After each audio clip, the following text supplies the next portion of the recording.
Hey, welcome. So this video is about the challenge of self-love, and I've actually been really excited to make this video. Every time I mention to someone that I plan to make this video, the reaction's the same. It's like, oh, I need that. And it's really true. We all need it, and there's this universal experience of feeling this lacking of it.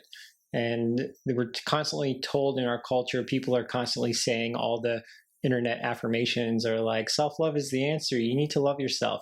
People can't love you until you love yourself, but they don't tell you how. It's like, where's the self-love switch? How do we turn it on? None of this is clear. So I'm making this video to explore what the real challenges are and how we can overcome them. And at the end, I'm going to be giving some practices, some really clear practices on how we can start to cultivate the self-love and how we can specifically overcome the barriers, because that's the real issue. Often the advice given is affirmations, like we should just tell ourselves we love ourselves more, or we should be nice to ourselves. And those things are great and they can be really effective. And I think one of the reasons why they're so widely prescribed is because they are effective sometimes. But if they were really effective, it wouldn't be such a problem. Not everybody that I encounter would be feeling this lacking of self-love. So the first thing is that it's really normal to be challenged in this way. And I really believe it's everybody's lifetime journey to learn what it means or how to come to a place of self-love. And there could be a lot of reasons, a lot of barriers, a lot of blocks to why we find it so difficult. And so we're going to explore that. Firstly, what are the barriers to self-love? And really get into what the potential barriers could be, and then look at how do we overcome those and how do we cultivate the self-love in spite of those barriers. The heart of this is really exploring values. What do we value consciously, but most importantly, unconsciously, that we carry around these unconscious values, these ways of measuring ourselves and measuring others. And this is often what leads to a lot of feelings of inadequacy or the feeling of not being good enough. Just about every client I've had has confessed to me that they didn't feel good enough, that there was some way in which they felt like they hadn't achieved what they should have achieved. If we really want to understand this, we have to look deeper. We don't feel good enough based on whose values. What value system is it that we're measuring ourselves against? We adopt our values mostly unconsciously and mostly pretty early in life. Early in life, if our parents didn't meet our needs, if they didn't make us feel really loved and cared for and accepted for who we are, then instead of thinking, oh, there's a problem with our parents, we think there's a problem with me, that I'm not being cared for or accepted because I'm wrong or I'm bad. And that's just usually not reality. The reality is that most people grow up in imperfect environments, and then when it's time for them to become parents, they really just don't have all the tools and they don't have the emotional availability and the ability to attune to and make the child feel totally safe. And that's normal. It's quite rare for a parent to be able to meet all the needs of a child. Psychology actually has a term called good enough parenting, which is just pointing to the fact that perfect parents don't exist. The best you can hope for is to be good enough, which means that the child that you're raising has the skills to overcome whatever challenges may have resulted from an imperfect childhood. So it's not about blaming our parents or blaming anyone for that matter. It's just realizing that we are not inherently flawed, that there is nothing wrong with us just because not all of our needs are met. That's a big one that comes up a lot, but there are so many other ways in which we adopt other value systems which we inevitably measure ourselves against and feel inadequate. If you think back to your earliest social groups and what it meant to be a part and what you felt like you had to be accepted, and then moving on in life and looking at what we think it means to be successful and what we've been taught about success and the importance of success and what success looks like. So this is a really big one that everybody is pushing for us to be successful, and the whole world is saying, you need to be successful at something. All the idols we have are pop stars and business entrepreneurs who have changed the world. These are the people we look up to, these huge idols of success that we could never possibly ever live up to. These are the only ideals we're comparing ourselves against. We're always going to feel inadequate. So we have to redefine what success looks like for us. We have to ask ourselves, what are our ideals or underlying beliefs around success, what we think we need to be to feel validated by the world or to feel important or successful. And I like to do a little thought experiment here to highlight the weirdness of the world we're living in now. So if you were to imagine living, a few thousand years ago, maybe in a small town or village, or even in more of a kind of tribal living scenario where you would only know maybe a few hundred people, and in your whole lifetime, you might only meet like 1,000 people. Your idea of success and your idea of what it means to be a good person or a successful person or an important person would be measured against only about 1,000 people, maybe even only 100 people. So if you're a musician, and let's say you're a decent musician, you would be a pretty important person in the whole musical landscape of your community. Whereas there might be one or two musicians better than you, but you would still be an important person. You would still feel, okay, I'm a pretty good musician. Sure, maybe, these two people are a bit better, but I can still play well and people still enjoy my music, and you still have that role in your community.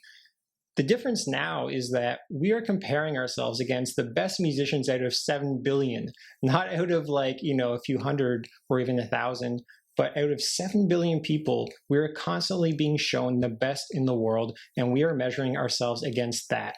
And nobody can live up to that. Even the people who are on top, who are ultra successful, never really even seem that satisfied. And you can find these interviews with really successful people where they confess that they're actually not that happy, and they're actually waiting to feel some sort of ultimate satisfaction or fulfillment once they achieve success, but it never actually came. And this is the first time in human history that we are constantly bombarded with images of the best and most beautiful people in the world. And it really makes us feel inadequate. There's this deep feeling of inadequacy that I feel like everybody has because of this, that we have unconsciously bought into this value system that we need to rank on this world scale somehow. And this is never going to happen. So we need to revisit our value system and look at what values do we want to hold dear? What do we want to measure ourselves against? And I'm going to challenge you to try to look beyond the lens of our really competitive culture. So our culture is really obsessed with competition, and there's a lot of great things about competition. Competition drives innovation. There's a lot of upsides to it. It really pushes us to excel. But on the other hand, in competition, not everyone can win. And in fact, the majority of people aren't going to win. That's the whole point of competition, is that some people are winners and most of the rest aren't. So a value system based on excelling above others is just not going to work for most of the world, because most of the world is average. That's what average means. So we need a value system or an identity that works for the average person. Now, it's almost an insult to call someone unremarkable. And that says a lot, that just being a normal person is an insult. That's pretty awful that our culture has come to that. But I'll give you the secret. The secret is that there is actually great freedom in being unremarkable and not thinking you're special. We all want to think we're special, but the reality is that if everyone's special, then no one's special. And this might be a downer, but it's actually liberating. It actually frees us from having to achieve some insane, amazing, mind-blowing thing, and it allows us to just be ourselves. And that is actually what's remarkable, is just owning who you are and being okay with who you are. And this is really the paradox of the whole thing, is that to be totally okay with being normal is actually totally remarkable. To really just own who we are on a deep level and to not have to achieve things that are going to amaze everyone, but to be totally just okay with being ourselves, that is remarkable. That is what we should all be striving for. If you just look at the chaos and disorganization of the world, there's a lot of greed. There's a lot of people just out there for themselves. And when we all just try to take care of ourselves, when we all go after our own well-being and our own success, we really create a dysfunctional society.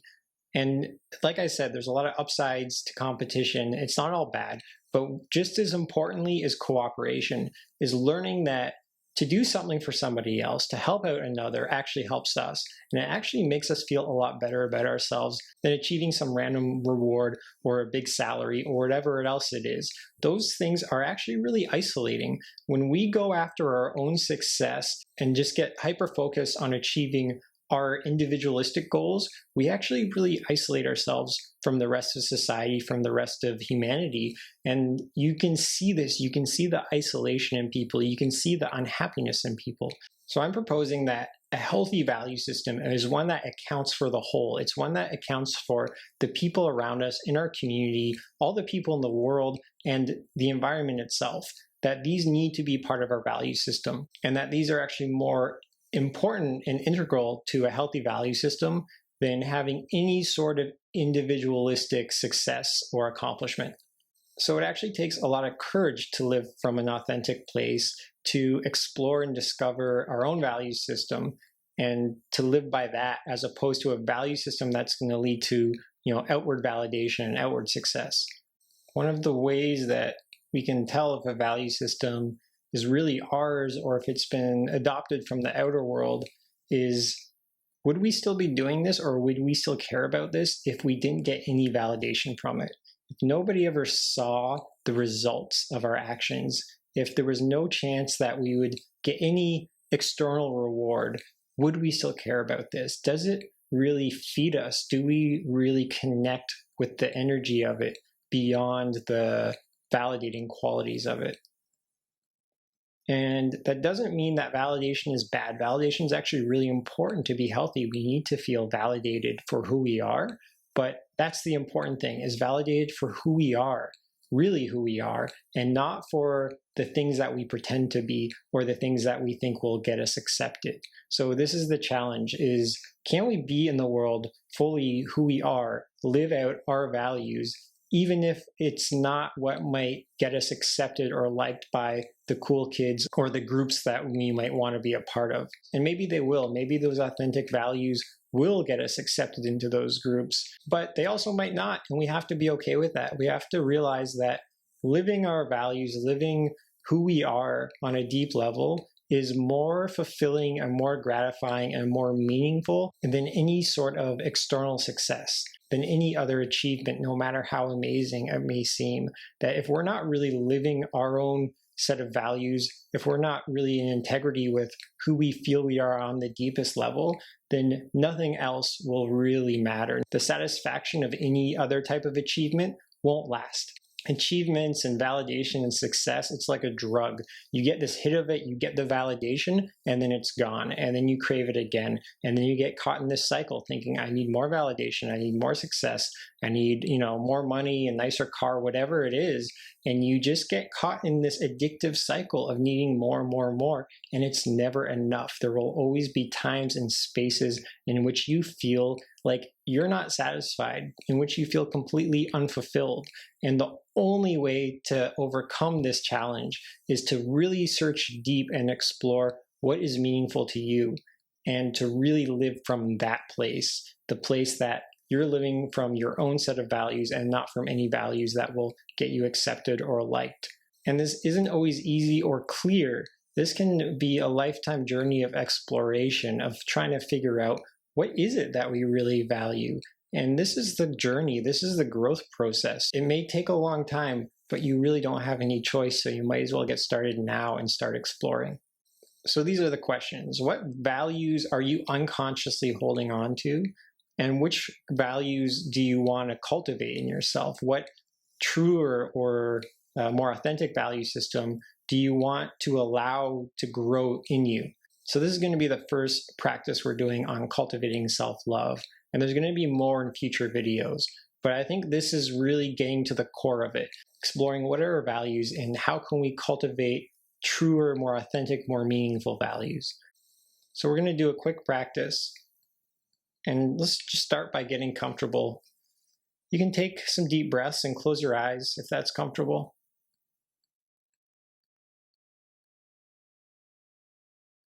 And we just always start with this check-in of just noticing what's happening in your body, just bringing awareness to your inner world. What feelings are present? What sensations?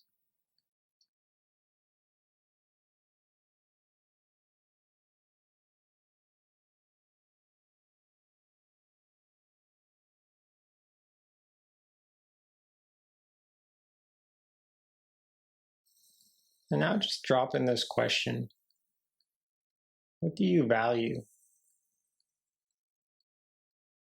What fantasies do you have that you feel will make you happy or fulfilled?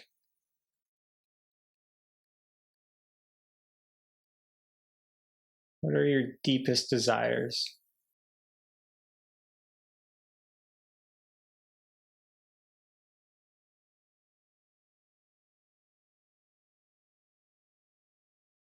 And just notice what comes up, maybe imagery.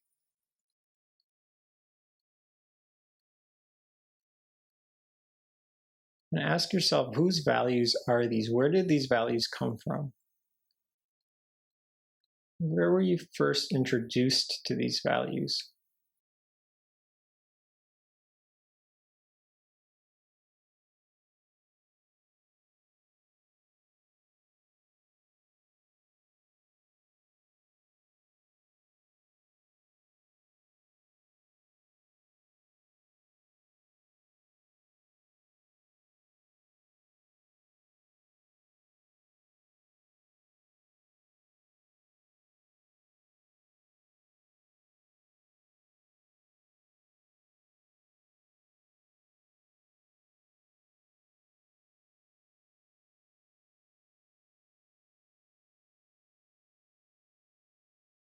And just exploring whatever imagery and memories might come up around where all of these values came from. Whose values are these really that you've adopted?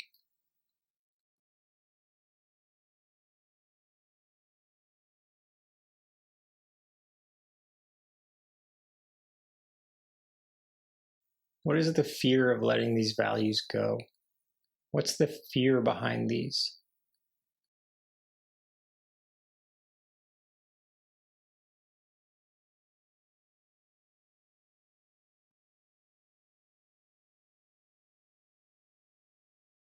Who do you think you'll be if you didn't have these values?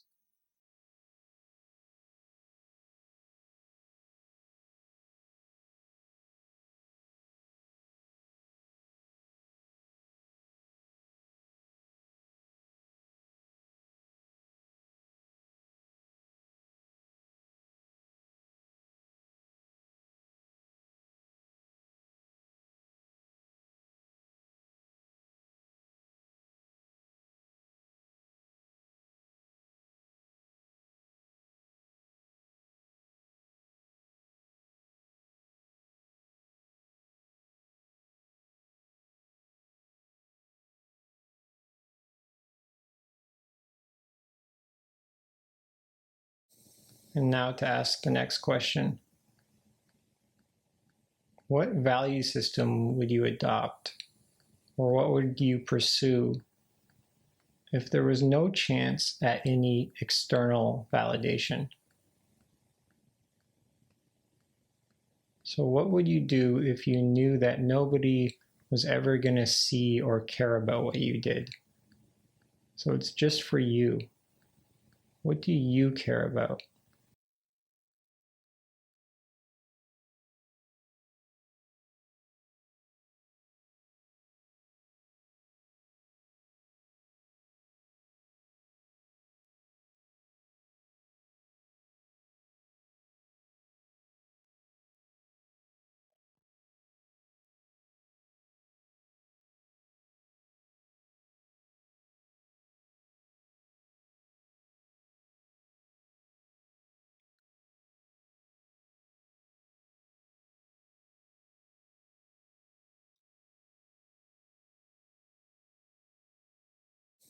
And you don't have to have a solid idea, but just see if you can find a feeling or a sense, a felt sense of what direction would that take you in?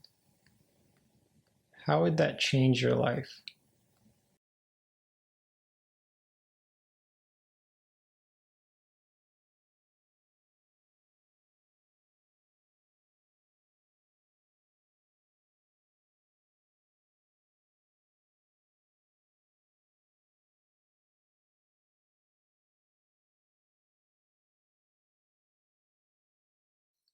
And just try to stay connected to a felt sense of what is meaningful to you.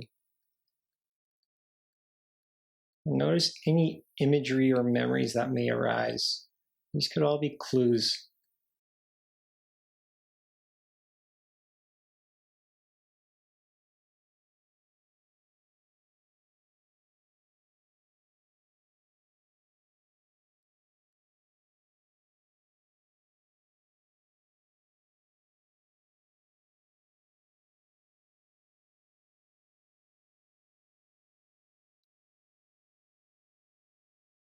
And slowly coming back to the space, opening your eyes. And how do you find that? What came up? And feel free to share in the comments or any questions you may have. And just remember, this is really a lifetime journey. This is really a big thing to take on. This is really what life is about, is discovering what your values are, who you want to be in the world. It's not an easy path, but we have no choice. And it is especially hard in this world we have today that doesn't really support us in this way. It doesn't really encourage us to find our own value system. There's a lot of pressure to conform and to just kind of fit in and, be a good, successful whatever, and to be, a consumer and all of these things. So you're really going against the grain here. And that's the challenge of it, is that we really have to kind of disconnect from the larger cultural value system to some degree to pursue our own. And that can be scary.